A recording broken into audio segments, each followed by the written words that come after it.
Voilà, 16h33. Vous écoutez le 102.3 FM Radio Centre-Ville à Montréal. C'est le magazine Nos Nouvelles apporté par Intexto, intexto.ca, où vous pouvez entendre ce magazine également.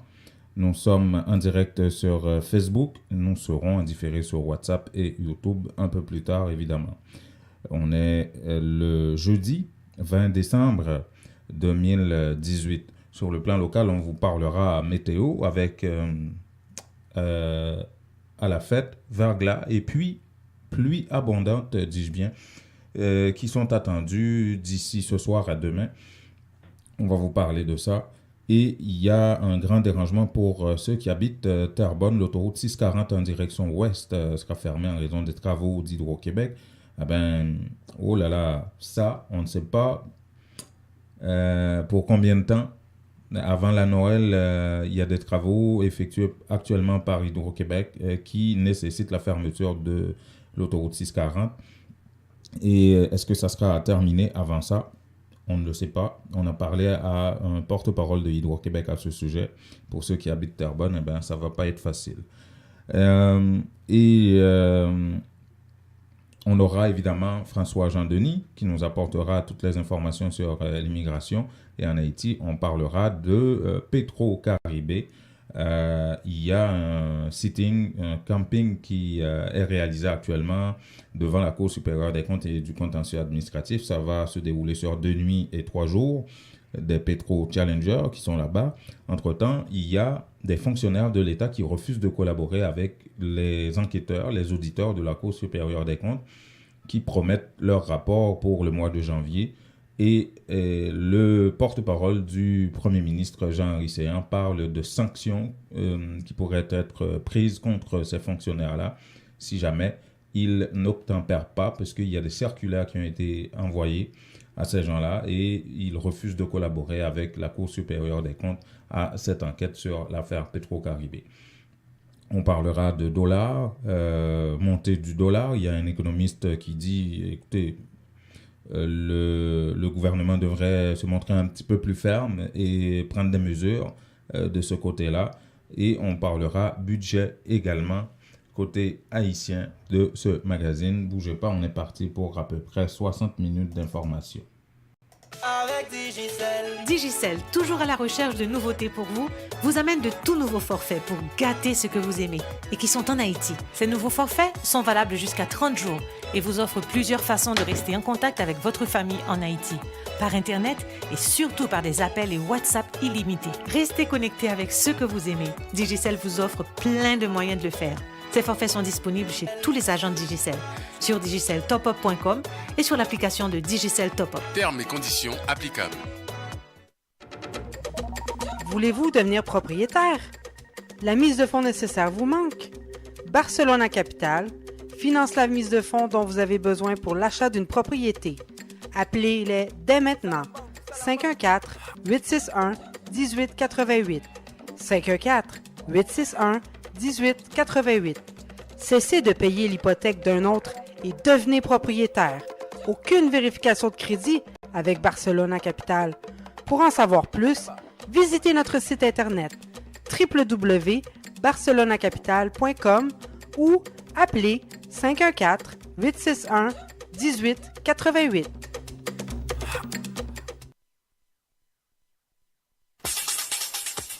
Ce reportage est une présentation de la Idéaltel, l'unique solution pour effectuer les top-up de la Natcom. Pour devenir un agent de la Idéaltel, appelez sans frais au 1-866-918-7622 ou idealtel.com.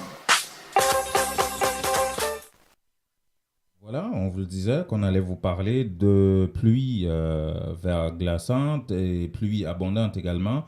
Des avertissements météorologiques sont en vigueur dans presque toutes les régions du Québec actuellement. Selon Environnement Canada, une dépression affectera le Québec dès cette nuit à demain vendredi.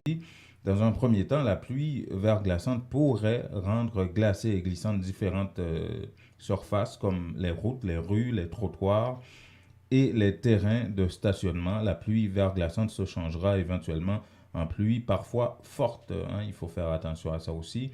Ces conditions affecteront les déplacements sur plusieurs axes routiers aujourd'hui et demain. Les usagers de la route devront faire preuve d'une grande prudence et adapter leur conduite en fonction des conditions routières. De plus, ils devraient s'informer des conditions routières sur les différentes plateformes du Québec et planifier leurs déplacements en conséquence. Ils peuvent également signaler au ministère toute situation dangereuse ou inhabituelle en composant le 511, pas le 911, mais le 511.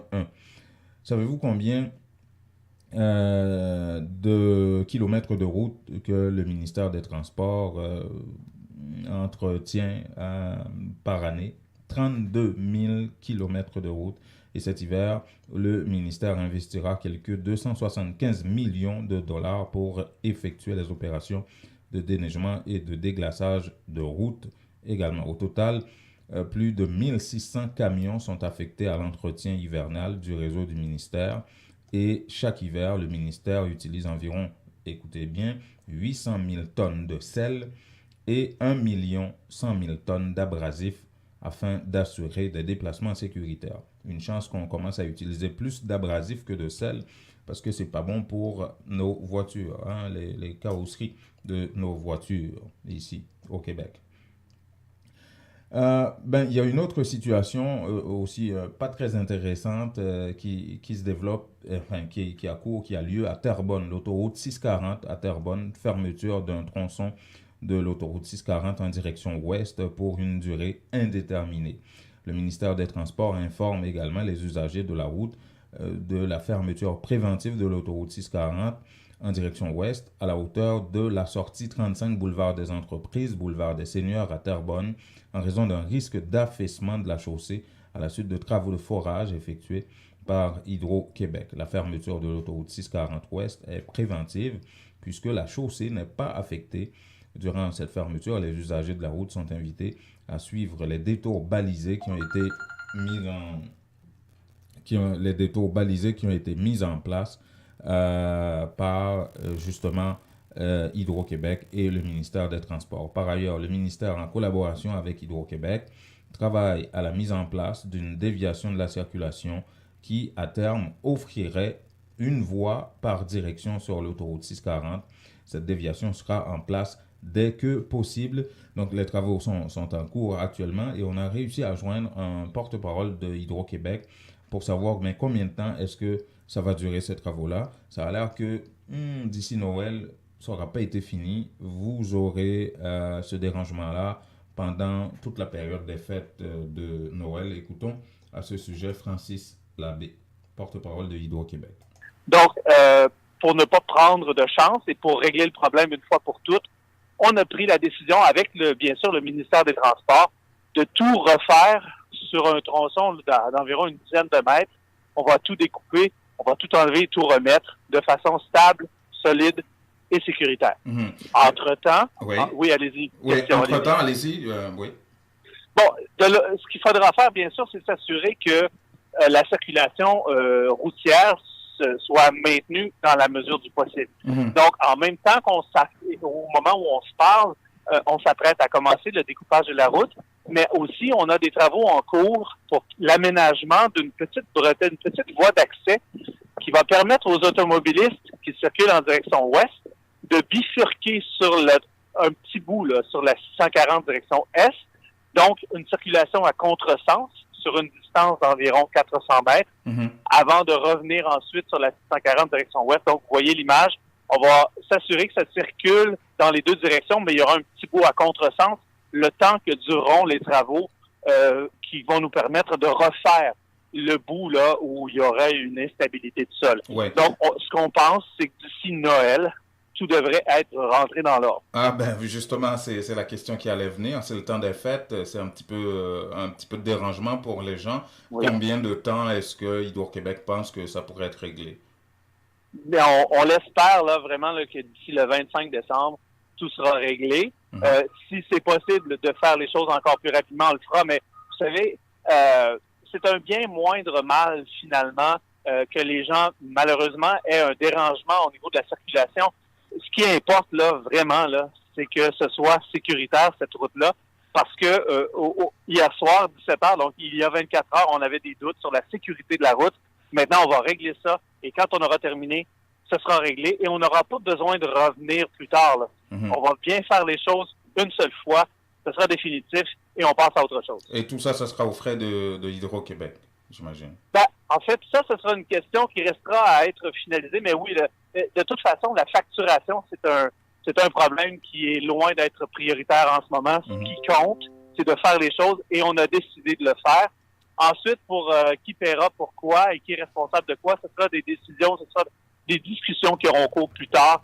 C'est vraiment, là, pour l'instant, c'est loin d'être une priorité d'établir tout ça. Voilà. Francis Labbé, porte-parole de Hydro-Québec. Donc, c'est à cause de Hydro-Québec que c'est arrivé. Ce grand dérangement sur l'autoroute 640, fermeture donc en direction ouest. Et les travaux sont en train d'être effectués. Et maintenant, qui va payer? Est-ce que ce sera les contribuables ou Hydro-Québec? La question est en discussion actuellement. Alors, François, c'est François qu'on entend comme ça? Oui, bonjour, Jean-Dumas. Ah ben bonjour. Tu arrives avec un peu de bruit de la fête. Ah, c'est ça. Alors, ça va bien? Oui, ça va mieux aujourd'hui. Tous les auditrices, tous les auditeurs vont bien également? Ah, ça, c'est une grande question. Bon, c'est ça. Bon. C'est une grande question pour les auditrices. Oui, Noël s'en vient, ça veut dire que là, il reste à peu près 3 dodos. Ouais, à peu près ça. Et puis? Bon, alors, on est content? Ouais, t'as hâte, hein? Bon, c'est ça. Alors, on va commencer avec les nouvelles. Il y a beaucoup de nouvelles. Oui, arrête avec tes questions de fête de fin d'année, là, ouais. Oui, exact. Il y a beaucoup de nouvelles et il va y avoir beaucoup d'informations par rapport à l'international. OK. D'abord, on commence avec quelqu'un qui est un Colombien, qui vit à Sherbrooke. Alors, il s'appelle Ruben Dario Media Lazaro. Okay. Il a été condamné à une peine de 90 jours de prison. Lui, c'est-à-dire, il a été sur le terrain de football.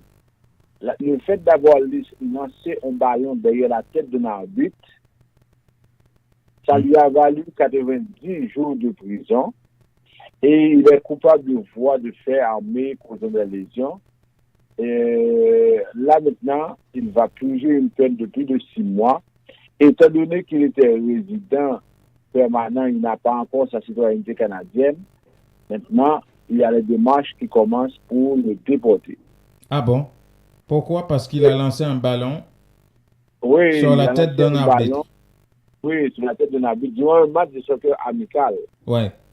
L'arbitre a porté plainte et puis là maintenant, le juge l'a condamné à 90 jours. C'est une peine de 90 jours de prison. Ça, c'est un dossier criminel. Ça a fait de ça. Ça, c'est un acte criminel, ça? Ben oui, on a considéré que c'est un acte criminel. Non, généralement, lorsqu'on est condamné, là, lorsqu'il y a la condamnation, il y a la sentence. Alors, on peut être condamné pour 3 ans, 4 ans, par exemple, et puis on a une sentence de 6 mois. On peut, par exemple, dès qu'on est condamné pour une peine de plus de 6 mois, même si on n'a pas de sentence, à ce moment-là, on se retrouve en situation de déportation. Ah bon? Et ça veut dire que c'est pourquoi on dit aux gens, à tous ceux qui nous écoutent, aux parents qui ont des enfants, des jeunes, qui peuvent des fois commettre des actes qui sont un peu, je dirais, un peu banals. Mais cependant, il faut dire qu'il faut faire la citoyenneté pour ces gens-là au plus vite parce que ça risque d'avoir des conséquences extrêmement graves. J'en connais tellement qui disent « Ah, on ne sait jamais, je pourrais aller me lancer en politique en Haïti, je ne ferai pas ma citoyenneté. » On fait attention parce que dès qu'on a une peine de plus de 6 mois, 6 mois, un jour, à ce moment, les procédures pour la déportation commencent. Il y a une mère québécoise qui supplie le gouvernement canadien d'agir parce que sa fille est coincée en Arabie Saoudite depuis 13 ans. Oh, ça c'est une vieille histoire, on en a parlé tellement ici dans les médias. Pourquoi tu reviens avec ça? Non, c'est sorti aujourd'hui dans les nouvelles. On a réchauffé ça, il me semble. Bon, je ne sais pas si on a repris, si c'est de la bouillie ou chauffée, là, mais ça veut dire que c'est sorti aujourd'hui dans les nouvelles. Nathalie Morin demande à Ottawa de tout faire pour permettre à sa fille de venir parce que le conjoint ne peut pas quitter l'Arabie Saoudite et puis il ne veut pas qu'elle quitte. C'est compliqué. Bon, alors on ne va pas rester trop longtemps parce qu'on en a déjà parlé. On reste à l'international. On sait qu'il y a eu une troisième personne du Canada, une Canadienne qui a été arrêtée. Où ça? En Chine. Ça fait 3. Ouais. Et la Chine a répondu que cette personne-là a été arrêtée parce qu'elle travaille illégalement en Chine. Oh là là. Ça c'est en réponse à la situation de la chinoise là, qui a été arrêtée à Vancouver. Ouais. Là, ils sont rendus à 3. Ah ben, ils niaisent pas là. C'est ça, ils sont rendus à 3. Et là maintenant, le porte-parole de l'opposition officielle en matière des affaires étrangères, M. O'Toole, a précisé que le cas de la citoyenne canadienne avait été porté à l'attention des députés conservateurs de l'Alberta. Alors, on a transmis l'information à Mme Chrystia Freeland. On veut savoir, est-ce qu'il s'agit d'un problème sérieux? Est-ce que c'est quelque chose qui se fait au hasard? Est-ce que la Chine ne savait pas que cette personne a travaillé de façon illégale? Pourquoi rapidement on essaie d'arrêter les gens et pour chaque personne on essaie de lui donner un motif? Est-ce que c'est valable ou pas? On ne sait pas. Ça me rappelle un petit peu la situation d'Ottawa avec l'Arabie Saoudite. C'est délicat. Oui, tout à fait. Et tu as tellement raison que déjà, on se pose la question, on dit, est-ce que les étudiants chinois vont bouder le Canada? Oui. Parce qu'il y a des tensions entre Pékin et Ottawa, découlant de l'arrestation de la dirigeante de la firme de télécommunications.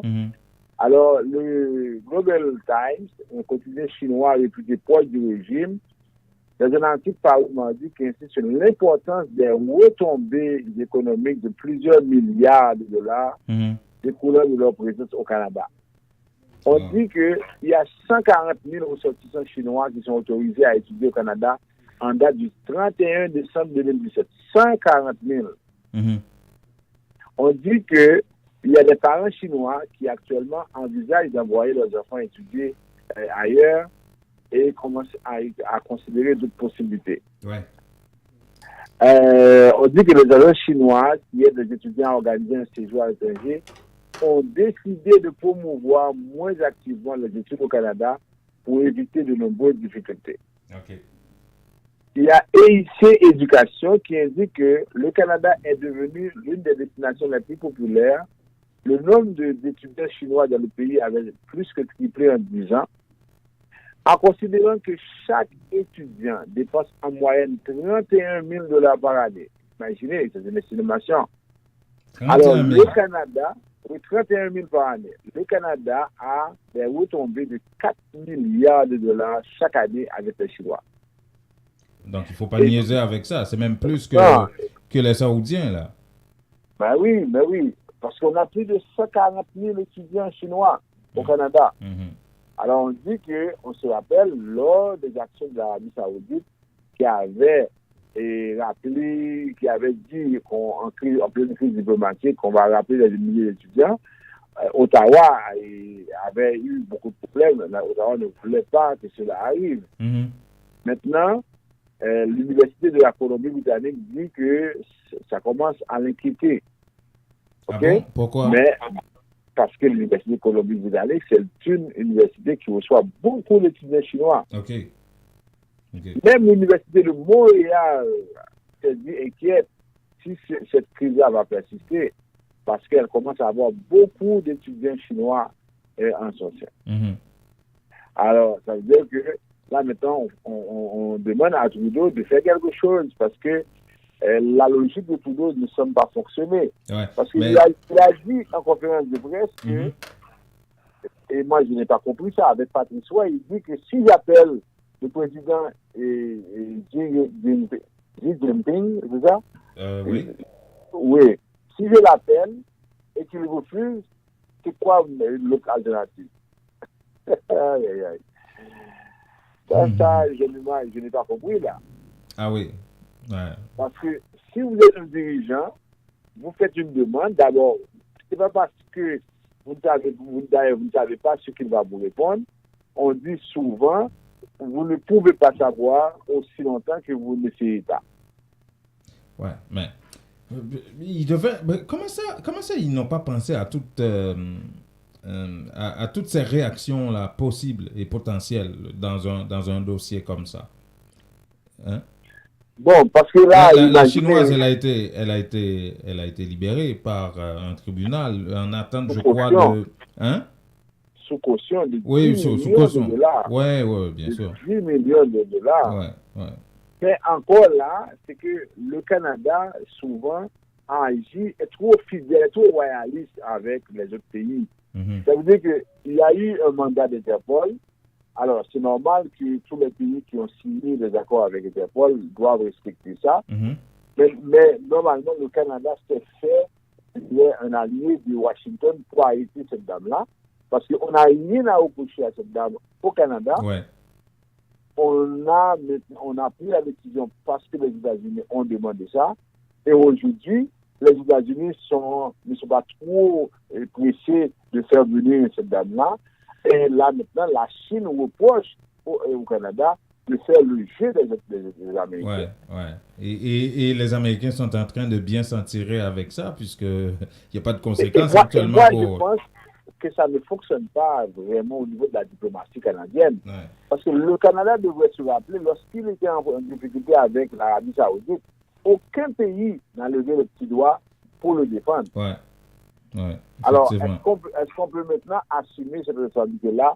Et là, ce qu'on dit, c'est le Canada qui a arrêté cette dame-là, ce n'est pas les États-Unis. Mm-hmm. Alors là, moi, je pense qu'ils ont joué avec, surtout la Chine est un gros joueur. Il y a 28% des étudiants étrangers qui sont originaires de la Chine. Mm-hmm. C'est le pays de provenance le plus important pour le Canada après l'Inde. Oui, absolument. Alors, ça veut dire qu'on ne devrait pas jouer avec ça. Autre chose, on apprend que Washington, toujours à l'international, Washington va demander aux candidats à l'immigration d'attendre au Mexique. Hein? Tous les immigrés clandestins vont être retournés au Mexique pendant l'examen de leur dossier par les autorités américaines afin d'empêcher qu'ils restent sur le territoire américain et échappent à la surveillance des autorités. Ah bon? De quels immigrés on parle? Les Honduriens là qui ont les clandestins, tous les clandestins, tous ceux qui sont aux États-Unis. Moi, je ne comprends pas que le Mexique ait accepté pareille chose. Wow. Et ensuite, là, on utilise le Mexique comme pays pour... Pays tampon pour gérer les problèmes d'immigration des États-Unis. Alors là, on ne sait pas si la justice va accepter, parce qu'on sait que régulièrement, la justice déboute Donald Trump dans ses décisions. Alors, on ne sait pas s'il va accepter, mais là, apparemment, c'est un problème. Bon, pour terminer le volet de l'immigration, surtout, on vous a parlé de l'international. Actuellement, on apprend que lorsque le Royaume-Uni va laisser le Brexit, va quitter l'Europe, il va limiter ce système d'immigration. OK. Il va reprendre le contrôle des frontières et il va ramener le sol migratoire à un niveau viable. C'est vraiment, on dit que c'est prévu à 100 jours du divorce programmé entre Londres et Bruxelles. Et déjà, le gouvernement a publié un livre blanc sur le système d'immigration qu'il compte mettre en place une fois la sortie de l'Union européenne. Ouais. Ça veut dire, vous savez que là, maintenant, même avec le visa de l'espace Schengen, on ne pourra pas circuler à Londres sans visa. Il y a beaucoup de restrictions. Ouais. Et là, maintenant, on a un système d'immigration qui sera assez difficile parce que, comme on dit, l'obtention de visa pour les étrangers sera très compliquée. Ouais. D'après ce qui est prévu.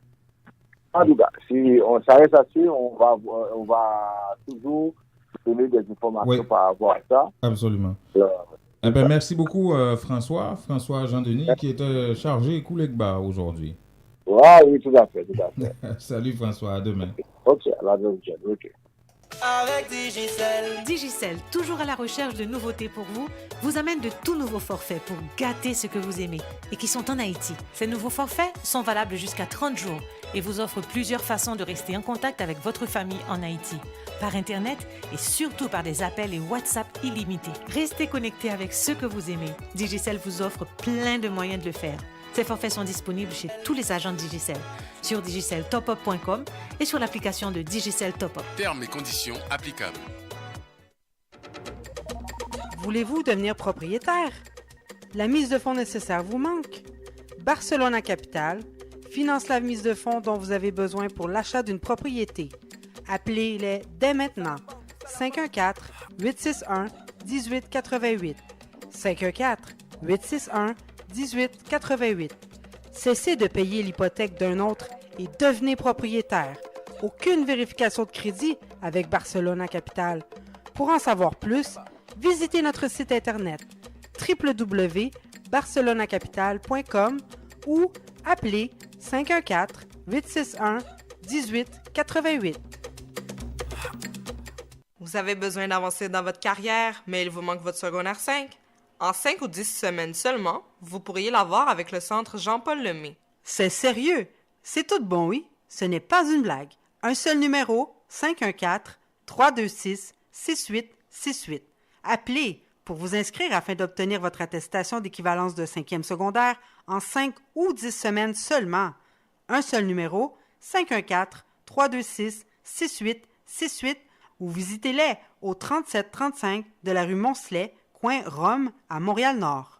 Oh, l'amitié, ça qui passe, à pas m'barrer, sans gain au pressé comme ça. Mon cher la banque, moi saute là. Moi t'es pas changé encore pour me faire un transfert pour maman. Toi pas bon pour moi. Bon, me garder ça ma jeune dans le bureau d'échange. Après, tu iras où pour le transfert? À la unité transfert, mon cher. Pourquoi tu te casses la tête comme ça? Courir monter, courir descendre, bouler gaz, économie, bout de chandelle, perdit temps. Va à Unitransfert et fais d'une pierre deux coups. Tu y trouveras le meilleur taux tous les jours. Ne l'oubliez pas. Unitransfert vous propose le meilleur taux pour vos transferts. Et puis, pied bœuf pour pied bœuf, Piton prend le caille pratique. Unitransfert, info 514 852 86 48. Les meilleurs produits pour la beauté de la peau se trouvent à Essence de Beauté. Aux quatre coins du monde, les produits Essence de Beauté vous rendront inévitablement splendide. Pour les acnés, peau sensible, peau sèche, peau grasse, Essence de Beauté. Avec les produits nettoyants, hydratants, revitalisants de Essence de Beauté, une visite s'impose aujourd'hui même au Petit Royaume de la Beauté, 7234 rue Saint-Hubert, au coin de Jean Talon à Montréal, ou encore composez le 514 273 56 66, New York, au 182 17 Jamaica Avenue, 718 454 1436. Vous dormez mal la nuit? Votre matelas vous donne des maux de dos? Eh bien, la Maison du Matelas Confort Plus a le somnifère pour vous. En plus des matelas confortables, vous trouverez chez Confort Plus tous les électroménagers à des prix d'entrepôt. 3 adresses pour vous servir. 5600 Henri Bourassa Est, local 34, téléphone 514 315 46 48. Au 6425 Boulevard Léger à Montréal-Nord, téléphone 514 321 53 98 et au 2940 rue Remembérance à La Chine, téléphone 514 658 93. Votre confort est à la Maison du Matelas.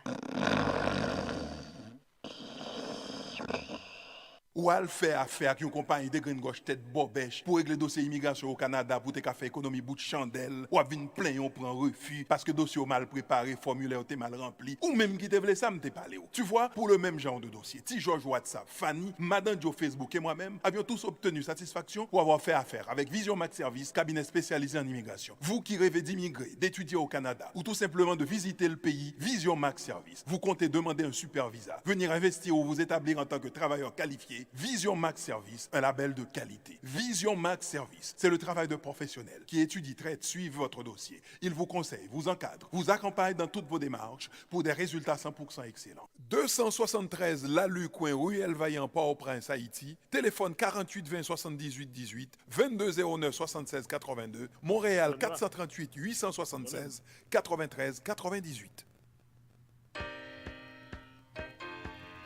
Voilà, c'est parti. Il est 16h03. Oh là là, ça c'est Pierre-Paul qui arrive là. Pierre-Paul Gazmar. Oui, bonjour Jean-Dumas Goudou et bonjour aux auditeurs du magazine Intexto. Donc on voit que la période des fêtes approche à grands pas. Donc la Transfert également a fait de grands mouvements pour recevoir la clientèle de façon grandiose. Donc nous sommes au 514-852-86-48 pour connaître nos spéciaux. Mais si vous voulez passer nous voir au 90-81 boulevard P9 et au 679 Jarry Est, nos deux bureaux. Mais nous sommes un peu partout à Laval. Nous sommes du côté du boulevard des Laurentides, du côté du boulevard Lagenais avec le marché Gagui. Boulevard des Laurentides, c'est marché des Antilles. Au Caprice de Toutes sur le boulevard Concorde. Et nous sommes aussi à Saint-François-Laval au marché Alimentation des Caraïbes. Donc la zone Laval est couverte. Nous sommes aussi du côté de Terrebonne avec MC Cosmétiques et Vêtements. Côté Repentigny, MC Cosmétiques et Vêtements ainsi que le Wilmar, Casse-Croûte et Marché. Donc vous êtes servis dans cette zone-là et du côté évidemment de Longueuil, nous avons le salon de coiffure 509 également du côté de Longueuil. Nous avons Samy Joe pour les minutes du côté de Longueuil. Donc vous êtes couverts. Vous avez besoin de plus en plus d'informations pour connaître l'agent autorisé le plus proche de chez vous. N'hésitez pas à nous appeler dans le 514-852-86-48. Et j'ai failli oublier du côté de Longueuil également le dépanneur Magie. Ok, alors ce que j'appellerais la dépanneur buanderie Magie sur le boulevard des Seigneurs du côté de Longueuil. Alors Jean-Dumas, pour conclure, il faut dire que actuellement le taux du jour est à 1.37, 1.39, ça a grimpé pas mal là, aujourd'hui. Évidemment, mais à la Transfert, nous sommes à 1.3660. 1.3660, c'est le meilleur taux en ville. Appelez n'importe quelle compagnie de transfert, demandez-leur pour 100. Non, je suis sérieux et demandez pour $100 US combien qu'ils vont vous charger. Ouais. Ils vont vous demander $137 sans les frais. Ouais. Alors qu'à la Transfert, pour la même chose, nous offrons 136,60 pour $100 US, 136,60 canadiens pour $100 US jusqu'à 6 heures aujourd'hui. Merci Jean-Dumas et à demain pour une autre intervention. Continue l'excellent travail que tu fais. Merci. Et puis à demain. À bientôt. Il y a beaucoup d'énervement sur le marché. Il n'y a pas à sortir de là. Il faut comprendre que malgré le pétrole roule bien actuellement, donc le cours du pétrole, parce que généralement la tendance veut que le dollar canadien, le dollar canadien soit corrélé au cours du pétrole. C'est-à-dire que lorsque le pétrole monte, le dollar canadien également devrait connaître une certaine hausse. Pourquoi? Parce que le Canada est un producteur, est l'un des premiers producteurs du pétrole bitumineux en Alberta. Ouais. Donc ce qui devrait permettre justement une certaine hausse du dollar canadien. Mais malgré ça, ce qu'on a remarqué, c'est que la tendance économique mondiale fait en sorte que, et particulièrement ce qui se passe aux États-Unis, crée une certaine déstabilisation du côté du UR, parce qu'on appelle le dollar canadien également le UR, donc qui fait qu'on ne peut vraiment prendre la force qu'il nous faut. Par contre, ce qui est intéressant à comprendre, c'est que pour la balance des paiements, ce qu'on appelle la balance commerciale, la différence entre les importations et les exportations d'un pays, lorsque le pays justement exporte beaucoup, donc le fait pour $1 canadien américain exporté, on envoie beaucoup plus de dollars canadiens. Ça fait du sens pour nous quand même du point de vue économique, balance des paiements. Donc la balance commerciale va bien. Bon, N'étant ça, Jean-Dumas, on se dit, nous appelons dans le 514-852-86-48 pour les transferts d'argent et les transferts de minutes à destination d'Haïti avec les fameux forfaits de la Digicel ainsi que les cartes d'appel SIM de la Digicel en exclusivité à la Unitransfert. Et merci pour ton cours 101 d'économie mondiale. Merci Pierre-Paul. Allez, à bientôt, merci. Ciao. Salut. Justement, on parlera d'économie.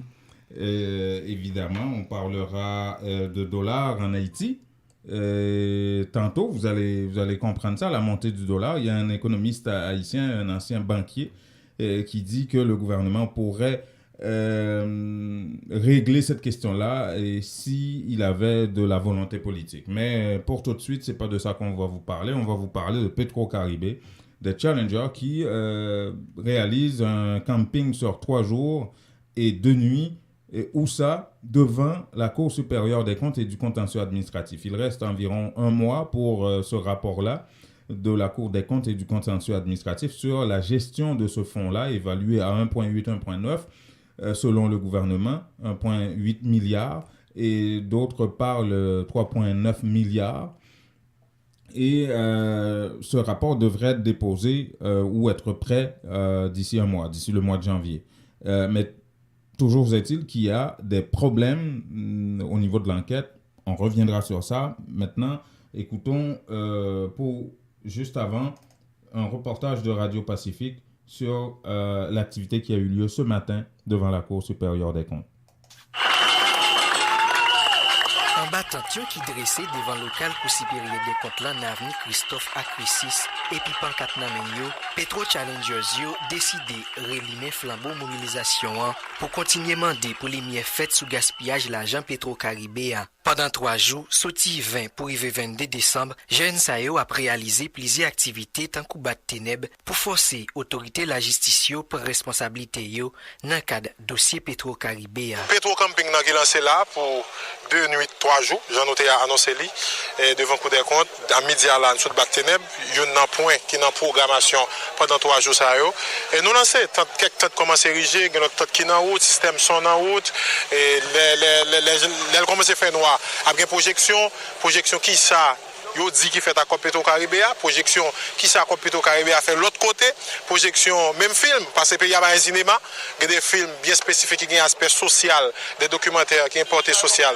On a projeté là pendant toute soirée et puis moun qui là a fait nuit là, on trouve une chaudière, tout à fait net, partout bosse dedans pour le lever demain matin, faire manger parce que nous tabli quartier général nous là pendant 3 jours, en façon pour nous encourager Cour des comptes faire travail. Côté statutaire continue dénoncer gaspillage 3,8 milliards $ l'argent Petro-Caribé pendant majorité membres de la population continue à couper dans misère. Pour eux, l'agence a été capable de servir pour commencer à développer le pays. Inadmissible et même inconcevable que nous en 2018, nous avons mouru grand goût. Récemment, le Conseil supérieur de sécurité alimentaire sorti un rapport côté il fait état de plus de 2 millions haïtiens qui ont une sécurité alimentaire qui pas manger bien mais gain tout qui pas même gain accès à manger et on prévoit qu'en 2019 l'a augmenté alors que nous avons un fonds près de 4 milliards de dollars américains qui est disponible pour faire développement, ça veut dire construire l'hôpital, pour des médecins, personnel de santé travail, construire l'école, pour embaucher plus de professeurs, construire route et faire jeunes prêts pour être capable de faire business, ça n'a pas fait. Près de 4 milliards de dollars américains investis sur environ 27 000 km² sont planés. Nous voyons qui ça le fait. Petro Challengers yo dit après tétan rapport responsable à la Cour supérieure des comptes te promettent pour mois janvier 2019 là sous dossier Petro-Caribé. Son institution clé dans question enquêter sur dilapidation fonds. D'ailleurs, yo ban nous rendez-vous janvier 2019 pour yo capable bail rapport et ben c'est ça que fait janvier presque arrivé. Donc dans fin année nous vinn établir quartier général nous là pendant 3 jours pour nous dire que voilà, nous pas dormi, n'a attend. Contrairement à ça moun penser cap dit dans radio dans télévision n'a dormi, nous pas dormi, c'est temps n'a attend rapport. Il risque d'attendre un peu plus longtemps que janvier prochain, puisque les responsables et les auditeurs de la Cour supérieure des comptes et du contentieux administratif rencontrent beaucoup de difficultés avec certains fonctionnaires qui ne collaborent pas à l'enquête. Il y a au moins 3 ministères, dont le ministère des Finances, le ministère de l'Agriculture, qui sont visés par cette question. Les conseillers, le président de la Cour a même envoyé une lettre au Premier ministre Jean-Henri Séan pour l'informer de la situation. Écoutons un compte-rendu avec Luc Néargao.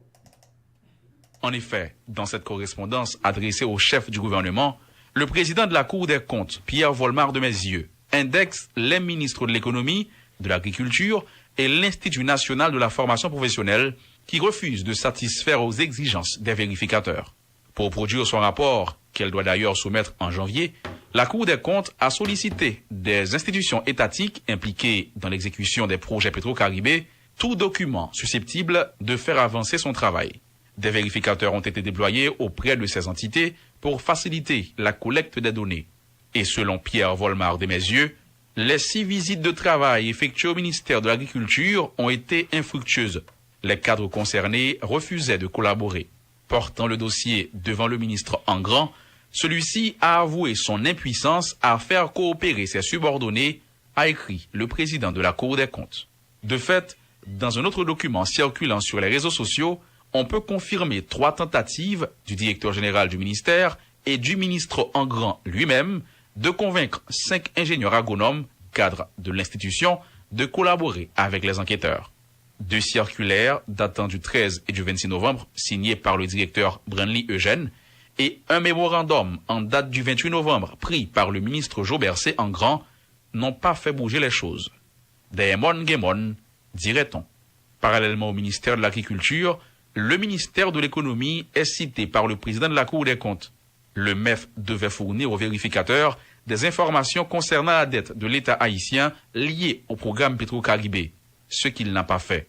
Et cette négligence, toujours selon cette correspondance qui se promène sur le web, s'est étendue au traitement des dossiers des experts qui secondent la Cour dans l'élaboration de son rapport. L'autre entité pour laquelle le président Desmaizieux requiert l'intervention du Premier ministre est l'Institut national de formation professionnelle. La directrice Maggie Durcé a tout simplement signifié une fin de non-recevoir à la délégation dépêchée auprès de l'institution. Et justement, en réaction, le porte-parole du Premier ministre Jean-Henri Séan promet d'appliquer la loi contre tout fonctionnaire qui refuserait de collaborer à l'enquête menée actuellement par la Cour supérieure des comptes. Voici Pascal Adrien. Pas rien capable d'expliquer que un cadre quelconque, un fonctionnaire de l'État, lui pas mettre à la disposition d'une instance aussi importante que la Cour des comptes des documents qui sont indispensables dans le cadre d'un audit que le gagne pour lui mener. Si il y a manifestement des signes qui prouvent clairement, éloquemment que il y a des gens, il y a des cadres, il y a des fonctionnaires qui décident de pas collaborer, à ce moment, pas supposé gagner aucun ménagement qui fait quant à l'application des sanctions prévues par la loi.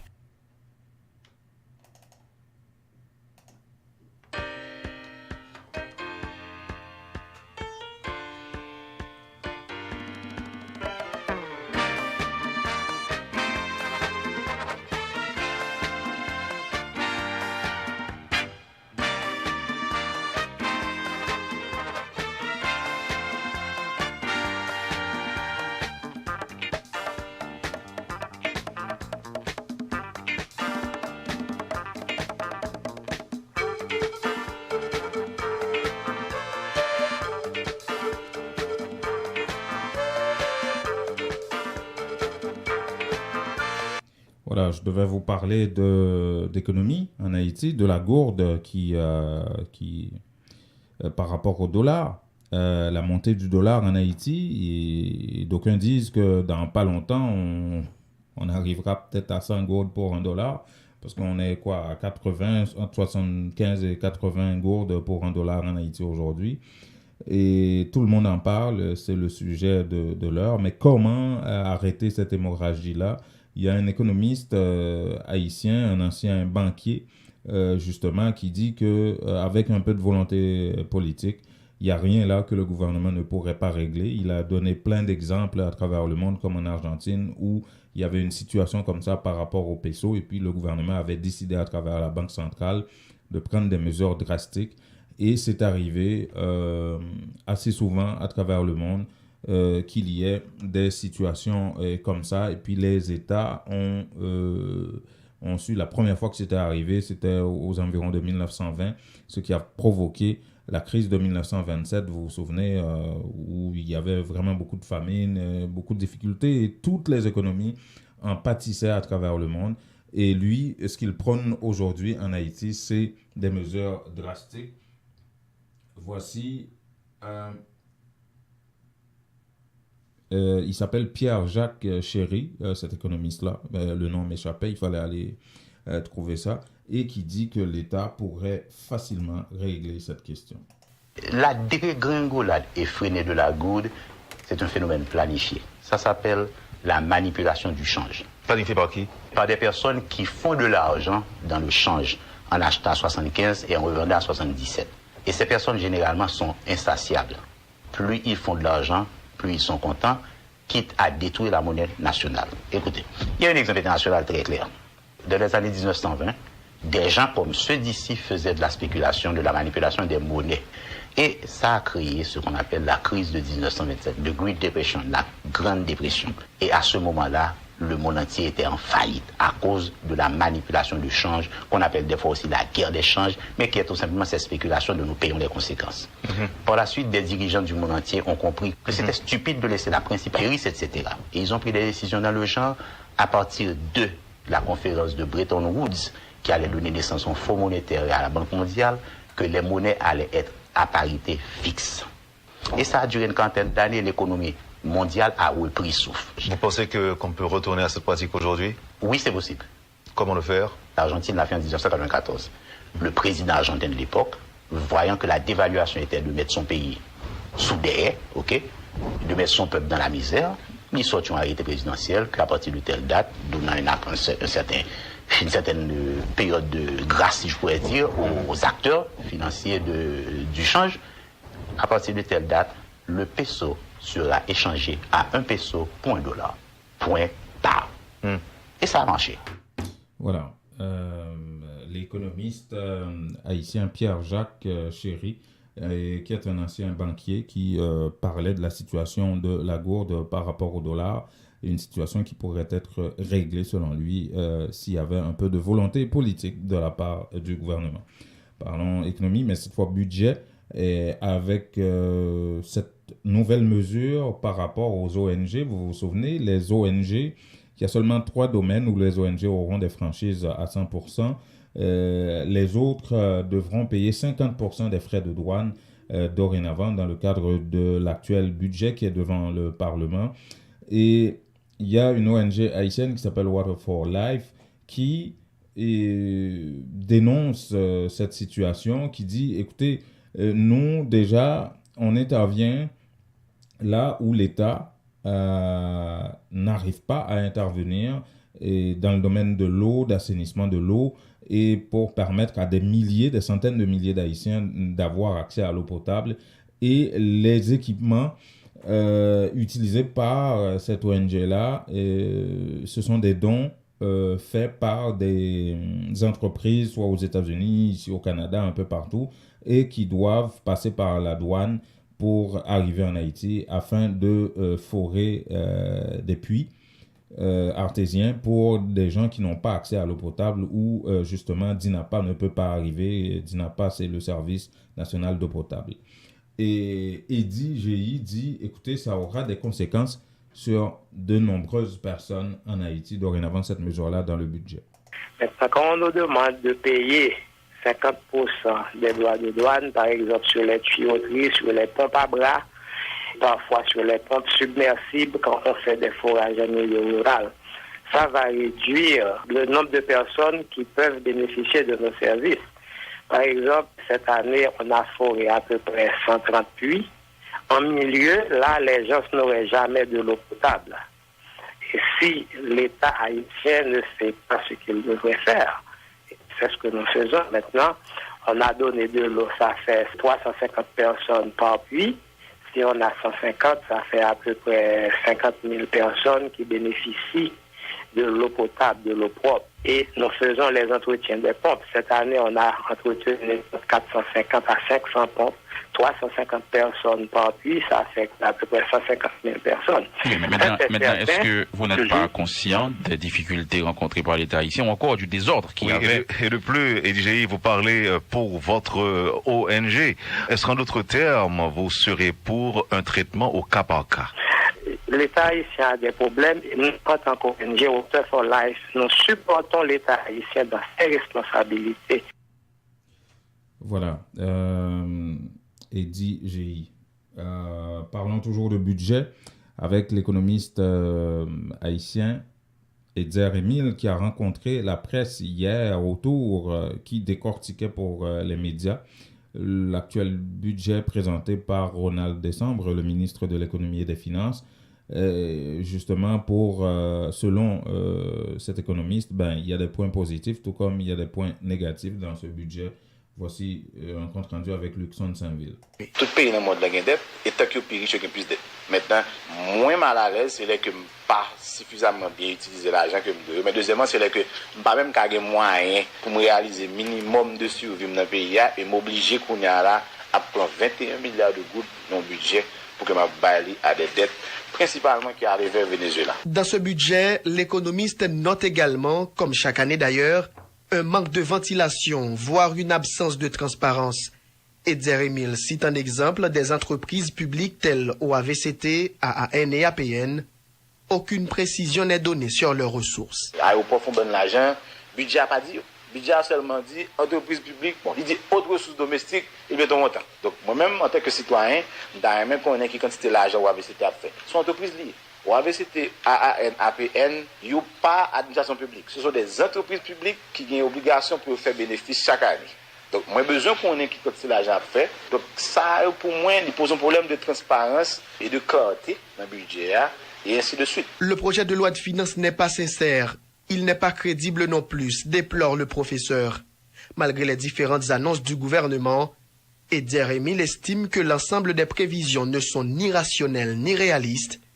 Les recettes et dépenses sont également hypothétiques. Les moyens disent que nous allons augmenter les recettes domestiques de l'État de 44% dans l'année. Même que l'État ça réellement qui gagne assez de points pour que le travail ça fait. L'on dit qu'on va augmenter les recettes douanières de presque 74%, passer de 19 milliards à 35 milliards de gouttes. Et moi-même, effectivement, l'État gagne moins réellement. Parce que nous avons fait 20 milliards de gouttes de recettes douanières. Donc, l'État dit qu'il va faire 35 années ça. Donc, mon petit Jean très sceptique par rapport à ce chiffre ça. Le budget 18-19, estimé à plus de 172 milliards de gourdes, est-il vraiment un budget à caractère social? Oui, répond le spécialiste en économie.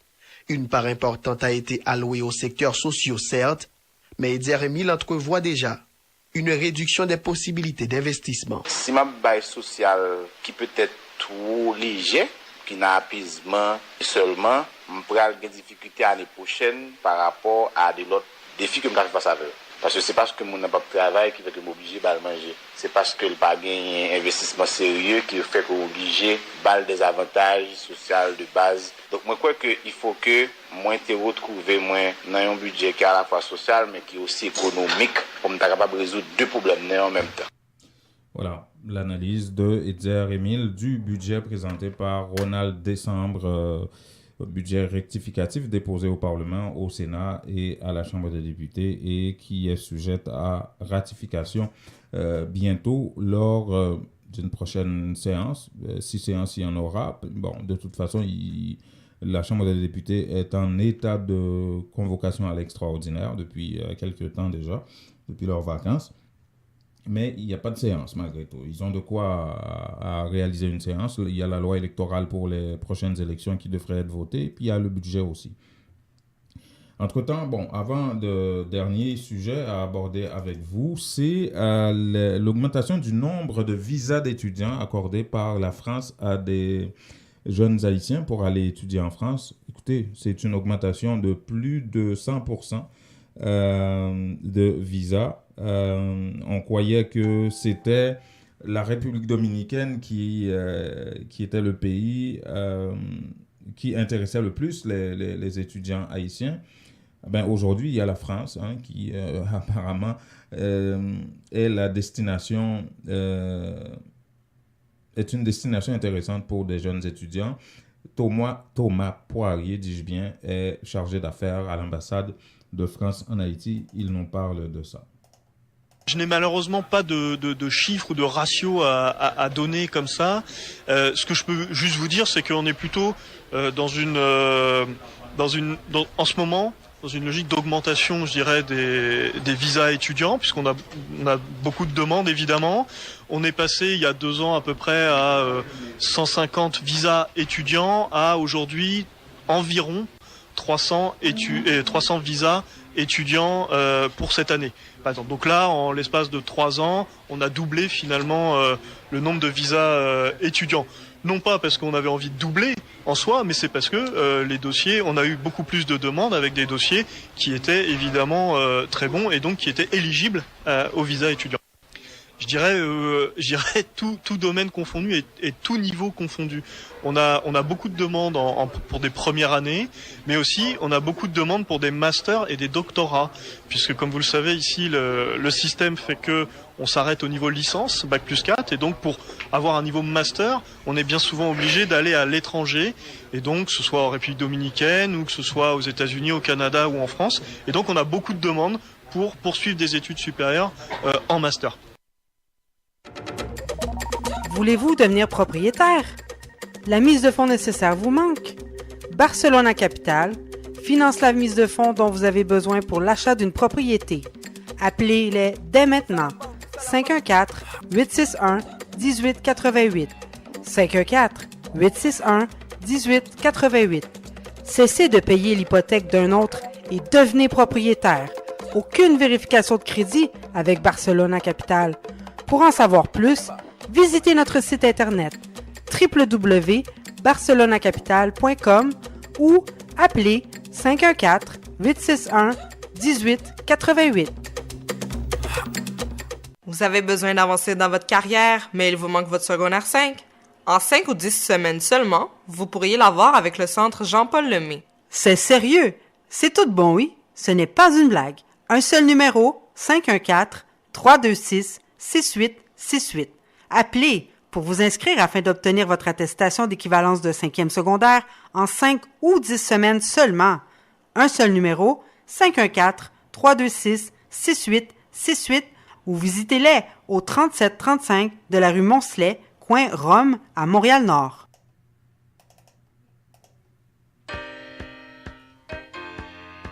Voilà, c'est la fin de ce magazine, mesdames, messieurs.